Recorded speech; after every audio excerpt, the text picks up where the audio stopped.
दाइको नि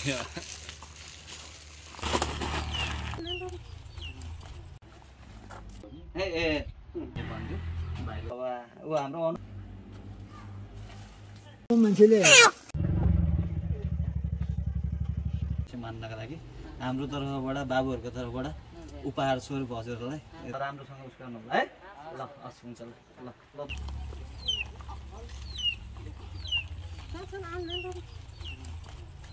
दिन पाउँदा हामी खुसी छौँ तपाईँहरूले आशा चाहिँ स्वीकार्नुहुन्छ है ल हस् हुन्छ ल ल दसैँको धेरै धेरै शुभकामना तपाईँहरूलाई ल राम्रोसँग दसैँ मनाउनु होला है त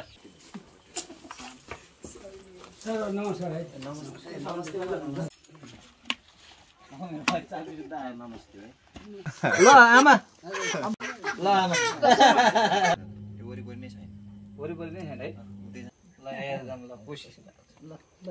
दसैँको सम्पूर्णमा धेरै धेरै शुभकामना।